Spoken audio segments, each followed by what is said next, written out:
Hello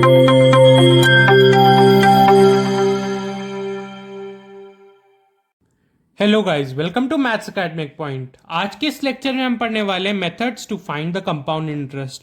पिछले lecture में हमने पहला ही मेथड देखा था कंपाउंड इंटरेस्ट को निकालने का। आज हम वेरियस मेथड्स देखेंगे।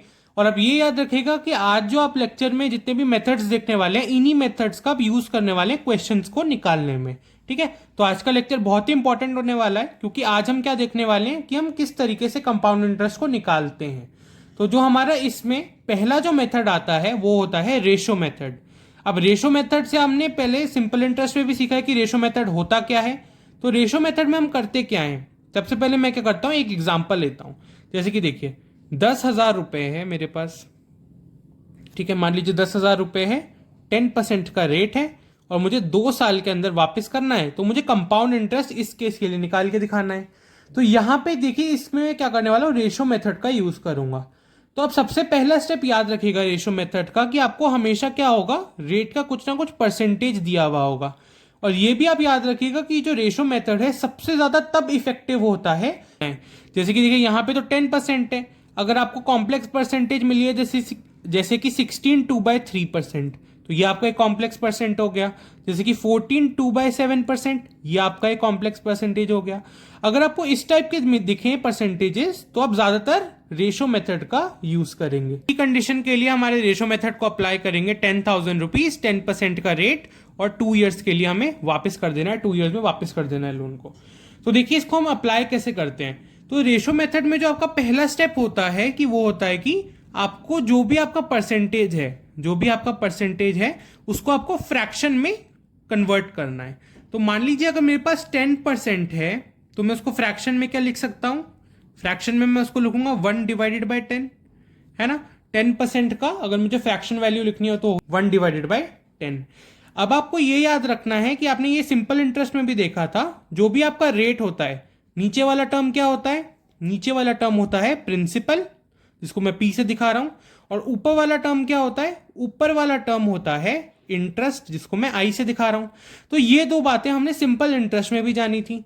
अब देखिए पहला स्टेप तो आपको पता चल गया होगा कि आपका जो भी परसेंटेज है आपको उसको फ्रैक्शन में कन्वर्ट कर लेना है। फिर जो आपका दूसरा स्टेप है वो है कि आपको प्रिंसिपल और साथ ही साथ अमाउंट में क्या करना है, प्रिंसिपल और अमाउंट में रेशो बनाना है। अब आप प्रिंसिपल और अमाउंट में रेशो कैसे बनाएंगे, तो जो भी आपका ये परसेंटेज का फ्रैक्शन बना है, ठीक है, जो भी आपका ये फ्रैक्शन बना है, इसमें जो प्रिंसिपल है आपका, ठीक है, आपको इससे प्रिंसिपल आपको पता चल चुका है। अगर इसका मतलब बेसिकली हुआ क्या, अगर आपने 10 रुपए की कोई चीज ली, ठीक है, इसका मतलब हुआ कि अगर आपने 10 रुपए की कोई चीज ली तो 1 साल के बाद उस पर 1 रुपए का इंटरेस्ट लगेगा, इस फ्रैक्शन का ये मतलब हुआ। ठीक है, अब आप प्रिंसिपल अब बन चुका है, यहीं से हम रेशो बना लेंगे। क्या होगा, अगर हमारा प्रिंसिपल 10 है तो अमाउंट कितना होगा बताइए। देखिए आपको अमाउंट का फॉर्मूला तो पता ही है, प्रिंसिपल और इंटरेस्ट दोनों को हम प्लस कर देते हैं, तो हम इस केस में भी प्लस कर देंगे, तो आ जाएगा 11। तो मतलब अगर 10 रुपए की कोई चीज ली मैंने, तो 1 साल बाद मुझे 11 रुपए विद इंटरेस्ट, मतलब ये जो पूरी चीज है, मुझे वापस करने पड़ेंगे। ठीक है, अब ये जो याद रखिएगा, ये आपकी कंडीशन आई है फर्स्ट ईयर के लिए। जो हमारा सिंपल इंटरेस्ट था उसमें तो हम आसानी से रिलेशन बना लेते थे, 10 के लिए 11 ऐसा हम रिलेशन बनाते थे। पर यहां पे क्या होगा, आपको जितने साल दिए जा रहे हैं क्वेश्चन में, आपको जितने भी टाइम पीरियड एक दिया हुआ होगा, तो देखिए जैसे कि इस क्वेश्चन में आपको 2 ईयर्स दिया जा रहा है, तो ये जो आपका रेशो है ना, देखिए जैसे कि 1 ईयर होता है तो फिर आप एक बार ही रिपीट करिए। अब इसी तरीके से अगर 2 ईयर्स होता है तो आप 2 बार ही रिपीट करिए, तो आ जाएगा 10:11। ठीक है, यहां मैंने 2 बारी क्यों लिखा है, क्योंकि यहां पे 2 ईयर्स का टाइम दिया हुआ है। याद रखिएगा ये कि आपको जितने साल का टाइम दिया जा रहा है उतनी ही बारी आप रिपीट करिएगा इस रेशो को। अब आपको क्या करना है, अब बहुत ही आसान सा स्टेप है हमारा। अब आपको ये जो आपको अमाउंट और अमाउंट वाले टर्म दिख रहे हैं, इनको मल्टीप्लाई करना है, और प्रिंसिपल वाले टर्म को मल्टीप्लाई करना है। तो प्रिंसिपल की जगह क्या आ जाएगा, 10 से अगर 10 को मल्टीप्लाई करेंगे तो आ जाएगा 100, और अगर 11 से 11 को मल्टीप्लाई करेंगे तो आएगा 121। ठीक है, तो ये अब हमारा फाइनल रिलेशन आ चुका है। पहला स्टेप क्या होता है कि हमें फ्रैक्शन में बनाना होता है, दूसरा स्टेप क्या होता है, प्रिंसिपल और अमाउंट का रेशो बनाना होता है। अब मैंने आपको ये भी समझा दिया है कि जितने आपको साल दिए हो उतनी बारी आपको इस पर्टिकुलर रेशो को जो आपका बनेगा उसको रिपीट करना है। आगे अब हमारा स्टेप है वो क्या है, आपको अब देखिए आपको प्रिंसिपल और अमाउंट का रेशो पता चल चुका है। अब आपको क्वेश्चन में कुछ भी पूछ सकता है वो, है ना। आपको अमाउंट देके प्रिंसिपल पूछ सकता है या प्रिंसिपल देके अमाउंट पूछ सकता है। अगर आपको याद रखिएगा, अगर आपको प्रिंसिपल और इंटरेस्ट में रिलेशन बनाना हो, प्रिंसिपल और इंटरेस्ट में अगर रिलेशन बनाना हो तो कैसे बनेगा। अब देखिए आपको ये पता है अमाउंट क्या होता है, अमाउंट में होता है प्रिंसिपल प्लस इंटरेस्ट। मतलब अगर मैंने अमाउंट में से प्रिंसिपल को हटा दिया तो मुझे इंटरेस्ट मिल जाएगा। तो इसी रिलेशन के लिए हम हमारा प्रिंसिपल और इंटरेस्ट का रेशो बनाते हैं एक बारी। तो इसका मतलब क्या हुआ, अगर 100 रुपये की कोई चीज़ है मेरे पास, ठीक है, अगर मैंने कोई 100 रुपये की चीज़ को उधार पे लिया तो फिर उस पर 21 रुपये का इंटरेस्ट लगेगा, है ना। इसका मतलब यही हुआ, अगर मैंने किसी 100 रुपये की किसी चीज़ को उधार पे लिया तो उस पर 21 रुपये का इंटरेस्ट लगेगा, है ना। तो अब आप देखिए आपको ये पता चल चुका है क्वेश्चन में आपको क्या बोला जा रहा है, ये बेसिकली आपका प्रिंसिपल है, ठीक है। आपको क्वेश्चन में क्या करना है, आपको जैसे कि ये जो हमारा एग्जाम्पल था इसमें आपको क्या करना था, आपको कंपाउंड इंटरेस्ट निकालना था। तो अब कैसे निकलेगा कंपाउंड इंटरेस्ट, आपको रिलेशन तो पता चल चुका, अब आप इस रिलेशन से आराम से निकाल सकते हैं। यहां पे देखिए, यहां पे 100 है, यहां पे 10,000 है, यहां पे 2 जीरो ज्यादा है, तो यहां पे भी हम 2 जीरो से क्या करेंगे, लगा देंगे दोनों तरफ दोनों जीरो। तो हमारा कंपाउंड इंटरेस्ट क्या आ गया 2100। अब ये याद रखिएगा, ये जो आपका रेशो मेथड है ये बहुत ही इंपॉर्टेंट मेथड है, ये आगे जो हम अलग अलग टाइप्स पढ़ेंगे वहां पर भी बहुत ही ज्यादा एप्लीकेबल है। तो चलिए हमारा एग्जाम्पल देखते हैं। कह रहा है अगर हमारा 1,000 रुपये का प्रिंसिपल है और हमारा रेट है 10% और हमें 3 साल में इसको वापस करना है। तो देखिए एक छोटा सा एग्जाम्पल लिया है मैंने, तो इसको सॉल्व कैसे करेंगे हम रेशो मेथड से। सबसे पहला स्टेप, जो भी आपका रेट है उसको फ्रैक्शन में बनाइए। तो इसका फ्रैक्शन कितना आता है, इसका फ्रैक्शन आता है 1/10, ठीक है। हमारा सेकेंड स्टेप क्या होता है, हमें प्रिंसिपल और साथ ही साथ अमाउंट का रेशो बनाना होता है। अब यहाँ पे एक बात आप क्लियर रखिएगा कि नीचे वाला टर्म हमेशा प्रिंसिपल होता है और ऊपर वाला हमेशा इंटरेस्ट होता है। तो हमारा प्रिंसिपल और अमाउंट का रेशो कितना बन जाएगा, 10:11 बन जाएगा हमारा रेशो। फिर उसके बाद मैंने आपको एक बात बताई थी कि जितना भी आपको टाइम दिया हो रिपीट करना होता है। तो यहाँ पे 3 साल दिया है तो इसको 3 बारी रिपीट कर दीजिए। जैसे कि ये पहली बारी हो गया, फिर ये हो गया हमारा दूसरी बारी, फिर हम वापस से लिखेंगे तीसरी बारी। तो अब देखिए, अब आपको सिंपली क्या करना है, यहाँ पे मल्टीप्लाई करना है, ठीक है। तो इसको हम मल्टीप्लाई करेंगे तो फिर देखिए 10 का क्यूब कितना आ जाएगा 1000, कितना आ जाएगा 1331 आ जाएगा। तो यहां से हमें क्या पता चला कि अगर 1,000 रुपये हमारा प्रिंसिपल हुआ, अगर हमारा प्रिंसिपल 1,000 रुपये हुआ तो हमारा अमाउंट कितना बनेगा, हमारा अमाउंट बनेगा 1,331 रुपये। आपको क्वेश्चन में क्या बेसिकली निकालना होता है, आपको कंपाउंड इंटरेस्ट निकालना था। क्वेश्चन में आपको कंपाउंड इंटरेस्ट निकालना था। तो उसको प्रिंसिपल और अमाउंट का पता चल चुका है। अगर आपका प्रिंसिपल 1,000 रुपये है और तो आपका अमाउंट कितना होगा 1,331 रुपये।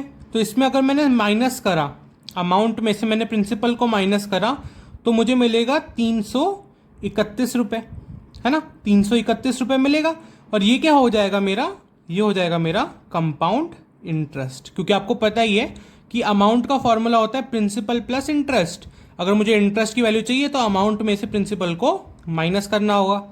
तो मैंने यहाँ पे अगर माइनस करूंगा तो मुझे मिलेगा 331 और यही मेरा कंपाउंड इंटरेस्ट बन जाएगा। अब हमारा सेकंड मेथड देखते हैं। हमारे सेकंड मेथड का नाम है स्टैंडर्ड रेशो मेथड। इससे पहले हमने देखा था रेशो मेथड, अब देखते हैं स्टैंडर्ड रेशो। तो देखिए इसमें ना बेसिकली ये बहुत ही एक अच्छी शॉर्ट ट्रिक है। स्टैंडर्ड रेशो मेथड में एक बहुत ही अच्छी शॉर्ट ट्रिक हम लगाते हैं। तो ये ना बेसिकली याद रख लीजिएगा, इसको आप नोट बना लीजिएगा कि अगर आपको टाइम दिया गया हो 2 साल, अगर आपको टाइम दिया गया हो 2 साल का या 3 साल का, तभी हम ज़्यादातर इस मेथड को यूज़ करते हैं। इससे हमारा आंसर बहुत ज़्यादा जल्दी आ जाता है।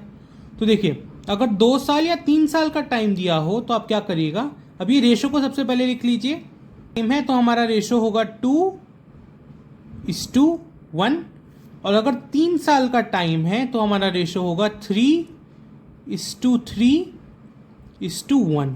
अभी मैं आपको बताऊंगा अभी ये होता क्यों है, पर आप सबसे पहले याद रख लीजिएगा कि अगर आपको 2 साल का टाइम दिया गया हो क्वेश्चन में, जैसे कि हमारा एक क्वेश्चन एग्जांपल ले लेते हैं, जैसे कि मान लीजिए 10,000 रुपये है, दी हुई हो कि हमने 10,000 रुपये का प्रिंसिपल है, हमारा टाइम है 2 ईयर्स और रेट है 10% अगर ये तीन हमारे पास कंडीशंस हैं और हमें क्या करना है, कंपाउंड इंटरेस्ट को निकालना है, तो हमारे स्टैंडर्ड रेशो मेथड से हम इसको कैसे सॉल्व करेंगे ये हम अभी देखने वाले हैं।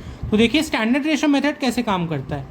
अगर आपको टाइम दिख रहा है, जैसे कि इस क्वेश्चन में एक जो एग्जांपल लिया गया है इसमें टाइम कितना है, 2 ईयर्स है। आपको ये जो स्टैंडर्ड रेशो है ये ईयर्स इन दोनों के लिए लगता है, ठीक है। अगर आपको दिख रहा है कि 2 ईयर्स है तो 2 ईयर्स के लिए आपका जो भी स्टैंडर्ड रेशो है वो लिख दीजिए। सबसे पहले 2:1 ये आपका स्टैंडर्ड रेशो है फॉर 2 ईयर्स। क्वेश्चन में भी 2 ईयर्स है इसलिए ये स्टैंडर्ड रेशो लिख दिया आपने। फिर आपको क्या करना है, आपको ये तो पता है कि मान लीजिए जैसे कि देखिए ये हमारी कौन सी कंडीशन आ गई, 2 साल के लिए कह रही है कि हमने जो भी 10,000 रुपये का लोन लिया उसको 2 साल के अंदर वापस करना है 10% के रेट पर। तो अब आप ये बात याद रखिएगा कि यहाँ पर ये जो आप पहले जो ये इसके नीचे लिखेंगे, जो आपका ये पहला टर्म है, इसके नीचे जो आप नंबर लिखने वाले हैं वो क्या होगा, प्रिंसिपल और रेट का मल्टीप्लिकेशन। या फिर आप इससे भी याद रख लीजिए, जो भी आपका पहले साल का एज अ इंटरेस्ट लगता है वो आप यहाँ पे लिखेंगे। अगर आप इसमें निकालेंगे तो कितना आ जाएगा, 1,000 रुपीज़ आ जाएगा, है ना। यहाँ पे आप वापस से देख लीजिए, यहाँ पे इसका मतलब क्या होगा कि आपको प्रिंसिपल का क्या होगा कि आपको पहले साल का जो भी आपका इंटरेस्ट होता है वो आपको इस टर्म के नीचे लिख लेना है। जैसे कि अगर 2:1 है तो 2 के नीचे या फिर जो आपका पहला टर्म है उसके नीचे क्या रहेगा, पहले साल का इंटरेस्ट रहेगा। फिर देखिए उसके बाद आपको क्या करना है, इसका 10% लेना है। ये याद रखिएगा कि ये जो रेट है यही मल्टीप्लाई होता चला जाता है। अगर आप 10% लेंगे 10,000 का तो आ जाएगा 1,000, तो ये आपका पहला टर्म आ गया। अब इसी तरीके से अगर आपको अगला टर्म निकालना हो, जो इसके बाद जो टर्म आएगा, फिर आपको इसका 10% लेना होता है। ये याद रखिएगा कि यही रेट को बस मल्टीप्लाई करते जाना है, ठीक है। तो इसका 10% लीजिए, आ जाएगा 100, ठीक है। फिर आप क्या करना है, अब देखिए बहुत ही सिंपल स्टेप है हमारा। आपको ये जो दोनों टर्म दिख रहे हैं इनको करना है मल्टीप्लाई, इनको बस मल्टीप्लाई करना है। तो ये कितना आ जाएगा, ये आ जाएगा 2,000 और ये कितना आ जाएगा, ये आ जाएगा 100। फिर आपका देखिए बहुत ही आसान सा स्टेप है, बस इनको ऐड कर दीजिए और आपका क्या आ जाएगा, ये आपका आ गया कंपाउंड इंटरेस्ट। इसको वापस से समझ लीजिए आप। अगर देखिए जैसे कि हमारा ये एग्जांपल है 10,000 रुपीज़ 2 ईयर्स के लिए 10% है हमारा रेट। तो देखिए आपका स्टैंडर्ड रेशो, ये जो दोनों रेशोज हैं ये आपको याद करने पड़ेंगे बेसिकली। तो जो आपका स्टैंडर्ड रेशो है वो क्या है, 2 साल के लिए 2:1 है। तो अब यहाँ पे 2:1 के रेशो में सबसे पहले ये जो रेशो है ये लिख लीजिए। फिर उसके बाद क्या करना है, आपको पहले जो आपका टर्म है, जो आपका पहला जो आपका नंबर आएगा वो आपको कैसे निकालेंगे, आप प्रिंसिपल और रेट को मल्टीप्लाई कर दीजिए, या तो आप ऐसे समझ लीजिए, या फिर आप क्या समझ सकते हैं कि आपको पहले साल का इंटरेस्ट यहाँ पे लिखना है, पहले साल का इंटरेस्ट, ठीक है। अगर आप पहले साल का इंटरेस्ट कितना आ जाएगा, अगर मैं 10,000 रुपीज़, अगर मैं वो पूरा चार्ट हमने देखा था फर्स्ट लेक्चर में, तो हम वहाँ पे जैसे चार्ट बनाते हैं तो हमारे पहले साल का जो भी इंटरेस्ट आता है वो हम लिखते हैं, तो वही इंटरेस्ट आपको यहाँ पे लिखना है। फिर आप ये याद रखिएगा कि इसका 10% लेना है। कंपाउंड इंटरेस्ट क्या होता है, इंटरेस्ट का इंटरेस्ट। तो ये जो पहले साल का इंटरेस्ट है इसका भी 10% वो आपको यहाँ पे लिख देना है। फिर आप बस क्या करेंगे, मल्टीप्लाई करेंगे और बस प्लस करेंगे और आपका आंसर आ जाएगा। तो चलिए हमारा नेक्स्ट एग्जांपल देखते हैं। कह रहा है कि अगर हमारा 80-100 रुपीज़ हमारा प्रिंसिपल है और 11/9% हमारा रेट है और हमारा टाइम है 2 ईयर्स, तो इसके लिए हमें स्टैंडर्ड रेशो मेथड से हमें क्या करना है, हमारे स्टैंडर्ड रेशो मेथड से हमारा कंपाउंड इंटरेस्ट को निकाल के दिखाना है। तो देखिए सबसे पहला मेथड, आप टाइम देखिए कितना है, 2 ईयर्स। अब 2 ईयर्स के लिए आपका स्टैंडर्ड रेशो कितना होता है, 2:1 होता है ना। फिर देखिए आपका पहला स्टेप क्या होगा कि आपको पहले साल का इंटरेस्ट लिखना है। पहले साल का इंटरेस्ट क्या आ जाएगा, अब आप ये याद रखिए कि आप इसकी फ्रैक्शन वैल्यू को थोड़ा सॉल्व करेंगे तो आप ना आसानी से लिख पाएंगे। मैंने बेसिकली आपको क्या बताया था कि आप प्रिंसिपल को रेट से मल्टीप्लाई करके सबसे पहली जगह लिख दीजिए, या तो आप ऐसे समझ लीजिए या फिर आप ऐसे समझिए कि आपको पहले साल का इंटरेस्ट लिखना है यहाँ पे। तो आप कैसे निकालेंगे, कि जो 11/9% होता है उसकी जो फ्रैक्शन वैल्यू होती है वो होती है 1/9, ठीक है। अब अगर आप इसका पहले साल का इंटरेस्ट निकालेंगे तो वो आ जाएगा 900 रुपीज़, ठीक है। मतलब सिंपली आपको क्या करना है, इनको मल्टीप्लाई करना है। अगर आप इसको सॉल्व करेंगे तो ये कितना आ जाएगा, 900 रुपीज़ आ जाएगा, ठीक है। अब आपको देखिए सेकेंड टर्म क्या आता है हमारा, सेकेंड टर्म भी मैंने आपको बता दिया है। सेकेंड टर्म क्या आता है, कंपाउंड इंटरेस्ट का मतलब क्या होता है, इंटरेस्ट पर भी इंटरेस्ट। तो इस 900 रुपीज़ पर भी 1/9 क्या लगेगा, इंटरेस्ट लगेगा। तो कितना आ जाएगा, 100 आ जाएगा। फिर जो आपका फाइनल स्टेप होता है वो क्या होता है, इन दोनों को, ये जो आपके ऊपर और जो नीचे जो नंबर्स हैं उनको मल्टीप्लाई करना है, ठीक है। तो बस मल्टीप्लाई कर दीजिए, तो ये कितना आ जाएगा 1800 आ जाएगा, और ये कितना आ जाएगा, ये 100 आ जाएगा। तो आपका कंपाउंड इंटरेस्ट कितना आ गया, आपका कंपाउंड इंटरेस्ट आ गया 1900 रुपीज़। थर्ड और लास्ट मेथड देखते हैं कि हम किस तरीके से हमारे कंपाउंड इंटरेस्ट को आसानी से कैलकुलेट कर सकते हैं। तो हमारा थर्ड मेथड है डायरेक्ट इफेक्टिव रेट मेथड। तो अब ये याद रखिएगा, ये जो मेथड है इसमें हम एक बहुत ही आसान सी शॉर्ट ट्रिक का यूज़ करने वाले हैं। तो आप उस शॉर्ट ट्रिक को लिख लीजिए सबसे पहले। तो जो हमारी शॉर्ट ट्रिक है वो है principal multiply by rate divided by 100, ठीक है। ये है हमारी short trick, principal multiply by rate divided by 100। अब आपको यहाँ पे ये बात का ध्यान रखना है कि ये जो रेट है, ये जो रेट है, ये कौन सा रेट है, ये है इफेक्टिव रेट। ये कौन सा आपका रेट है, ये इफेक्टिव रेट है। तो अब हम इफेक्टिव रेट को निकालते कैसे हैं ये देखने वाले हैं। सबसे पहले एक हम इतनी देर से जो बेसिक एग्जांपल देख रहे हैं उसी को हम साथ में लेकर चलते हैं। तो देखिए, जैसे कि ले लेते हैं 10,000 रुपये हमारे पास प्रिंसिपल है, ठीक है। 10,000 रुपये हमारे पास प्रिंसिपल है, और मान लीजिए 2 साल के टाइम में हमें उसे वापस करना है, और मान लीजिए जो हमारा रेट है वो है 10%। अब हमें डायरेक्ट इफेक्टिव रेट से इसको सॉल्व करना है। तो सबसे पहले आपको क्या करना पड़ेगा, 2-3 आपको फॉर्मूला लिखने पड़ेंगे। तो एक आप फॉर्मूला लिख लीजिए 2 ईयर्स के लिए, एक आप फॉर्मूला लिख लीजिए 2 ईयर्स के लिए, एक आप फॉर्मूला लिख लीजिए 3 ईयर्स के लिए। तो देखिए 2 ईयर्स के लिए आपका एक फॉर्मूला बनेगा 2R, और देखिएगा ये जो आपका पॉइंट है, ये याद रखिएगा, ये जो आपका पॉइंट है ये है डेसिमल, यहाँ पे आप लिख लीजिए, ये जो आपका पॉइंट है ये है डेसिमल, फिर उसके आगे R², ठीक है। फिर इसी तरीके से आपके 3 साल का एक फॉर्मूला बनेगा 3R.3R² प्लस R³ तो ये आपके 2 फॉर्मूला बन जाएंगे। अभी मैं आपको बताऊंगा कि 4 साल के लिए कौन सी कंडीशन हमारी लगती है, 4 इयर्स के लिए हमारी कौन सी कंडीशन लगती है। तो अभी आप लिख लीजिए, आगे हम अभी और डिटेल में समझेंगे इसको, कि अगर 4 इयर्स और 5% का आपको कॉम्बिनेशन मिल जाए, 4 इयर्स के साथ अगर 5% का, जैसे कि आप ऊपर भी देख ही सकते हैं, जैसे कि यहाँ पे टाइम दिया हुआ है आपको, साथ ही साथ कुछ ना कुछ आपको क्या दिया हुआ है, रेट की परसेंटेज दी हुई है। इसी तरीके से अगर आपको 4 साल का टाइम दे दिया जाए और कुछ ना कुछ परसेंटेज दे दी जाए, तो आपका ना बेसिकली क्या होता है, ये जो आपके फॉर्मूलाज हैं ये 2 और 3 इयर्स तक तो आपको वैलिड लगेंगे, पर अगर आप 4th ईयर का अगर फॉर्मूला देखेंगे ना तो वो बहुत ज़्यादा कॉम्प्लेक्स हो जाता है। तो उसको आसान करने के लिए हम क्या करते हैं, इसकी वैल्यू को याद रख लीजिए। यहाँ पे आपको बस 2 वैल्यू को याद रखना है कि अगर 4 साल और 5% का आपको कॉम्बिनेशन मिल जाए तो आपका जो इफेक्टिव रेट आता है वो होता है 21.55%, ठीक है। अगर आपको 4 साल और 5% का अगर ये दोनों का कॉम्बिनेशन मिल जाए तो ये जो बेसिकली आ रहा है ये इफेक्टिव रेट है, ये याद रखिएगा, ये आपका इफेक्टिव रेट आ रहा है। अब इसी तरीके से अगर इसी तरीके से आपको 10% का मिल जाए, 4 साल के साथ अगर 10% का आपको क्या मिल जाए, कॉम्बिनेशन मिल जाए, रेट हो 10% और टाइम हो 4 इयर्स, तो आपका जो इफेक्टिव रेट आता है वो होता है 46.41%, ठीक है, 46.41%। तो ये आपके 2 इफेक्टिव रेट है 4 साल के लिए जो आपको याद रखने पड़ेंगे, और ये आप याद रखिएगा कि ये बहुत ही इंपॉर्टेंट है, ठीक है।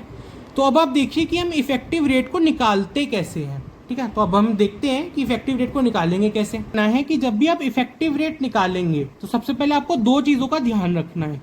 जो आपकी सबसे पहली चीज़ है वो है टाइम, और जो आपकी दूसरी चीज़ है वो है रेट, ठीक है। पहली चीज़ है टाइम, दूसरी चीज़ है रेट। अगर आपको ये, जैसे कि ये जो हमने एग्जाम्पल लिया है, इसी एग्जाम्पल से सॉल्व करके देख लेते हैं एक बारी, ठीक है। फिर आगे ऐसे ही ऐसे एक्सटेंड करते जाएंगे हमारे एग्जाम्पल्स को, ठीक है। अगर हमें 2 साल का टाइम मिल जाए और 10% का क्या मिल जाए, रेट, तो फिर हमारा इफेक्टिव रेट क्या होगा वो हम इस फॉर्मूला से निकालेंगे। अब ये याद रखिएगा, ये जो सारे मैंने फार्मूलाज लिख दिए हैं और जो कुछ वैल्यूज़ लिखी हैं ये सारी इफेक्टिव रेट की हैं, ठीक है। ये सारी की सारी इफेक्टिव रेट की हैं, ये इफेक्टिव रेट परसेंटेज आप इसी से निकालने वाले हैं, ठीक है। अब देखिए, जैसे कि टाइम है 2 साल, तो हमारा फॉर्मूला क्या बनता है, 2R डेसिमल R², ये बनता है हमारा फॉर्मूला। अब देखिए यहाँ पे R का मतलब क्या है, आर का मतलब कुछ भी नहीं है, आर का मतलब है रेट।